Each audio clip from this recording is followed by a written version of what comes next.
40 anos, 2 filhos, Ian e Liz.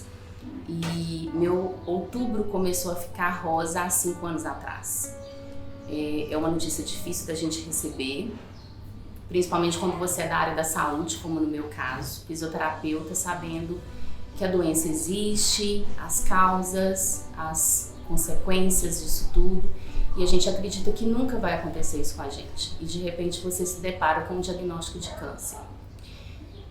É assustador, é temeroso, um chão abre na nossa frente e a gente só pensa que vai morrer, tendo 2 filhos para poder cuidar. O tempo vai passando e você percebe que o diagnóstico de câncer não é um atestado de óbito, apesar de todo mundo achar que a coisa funciona dessa forma, né? Acho importante falar que quando a gente recebe um diagnóstico de câncer, o que a gente precisa ter em mente é que a gente precisa lutar e que a gente vai vencer. Estou aqui hoje para poder contar um pouquinho dessa história para vocês. Não vou romantizar a história, não vou falar que é fácil, mas estou aqui para mostrar que dá para vencer. Eu tive a sorte de ter um plano de saúde e de ter conseguido todos os recursos necessários para que eu pudesse fazer o meu tratamento. Mas infelizmente a grande maioria das mulheres não tem essa opção. E é muito importante ações como essa que a Trust tem feito nesse momento, que é arrecadar fundos para ajudar mulheres a fazerem um exame, que é a mamografia. É importante outras empresas aderirem também ao movimento para que possam ajudar ainda mais mulheres a terem a chance de ter uma segunda chance. No dia a dia, né? Trabalho, casa, filhos, marido, a gente esquece um pouquinho da gente. Só que a gente não pode esquecer que a gente precisa estar bem para dar conta de tudo o resto. E eu fui me deixando de lado até que um dia resolvi ver o que acontecia comigo toda vez que meu filho deitava no meu peito e eu sentia dor.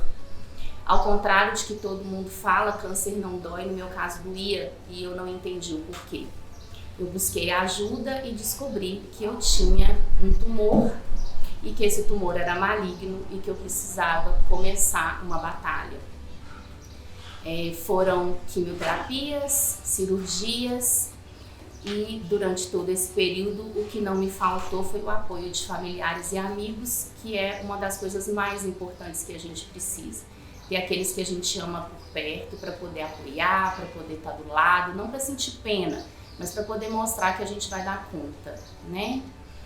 Outra coisa que não pode faltar é a fé. Eu falo que sem a fé eu não estaria aqui agora. Você ter a certeza de que tem alguém que vai estar te dando força para poder vencer essa batalha. E eu queria contar um pouquinho para vocês de 2 coisas que eu pensei durante esse processo. Eu hoje não sei se eu sou uma borboleta ou se eu sou uma águia. Borboleta porque durante o tratamento, durante todo o processo, eu imaginei como um casulo, um processo de introspecção, onde eu poderia me conhecer um pouco melhor, onde eu poderia entender o para que eu estava passando por aquele processo e não o porquê. Para que eu estava vivendo aquele momento.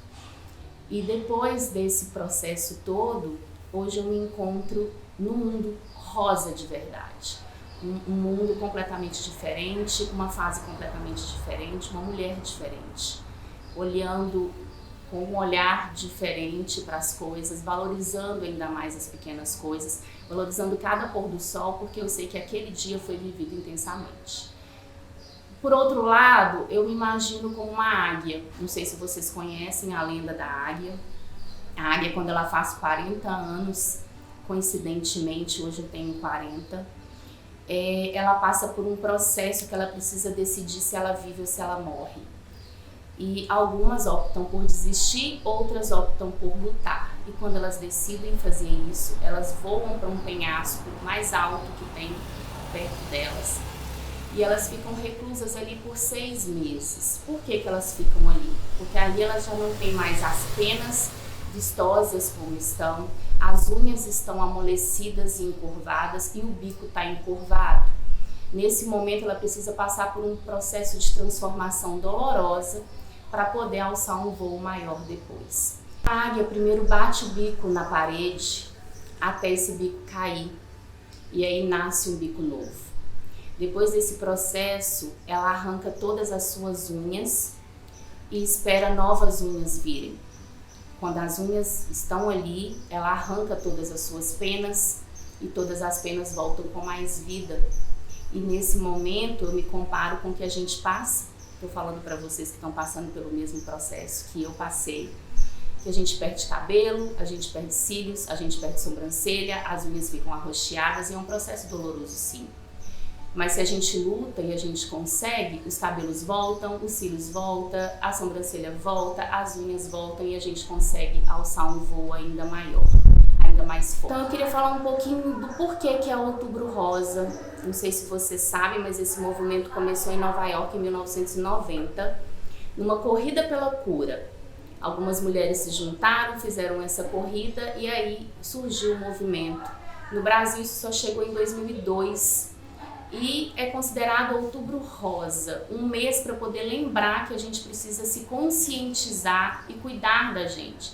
Mas na verdade eu encontrei o tumor, eu descobri em julho. Então a gente precisa fazer isso todos os meses do ano. O autocuidado ele precisa acontecer todos os meses do ano. Nós mulheres precisamos conhecer o nosso corpo todos os dias do ano.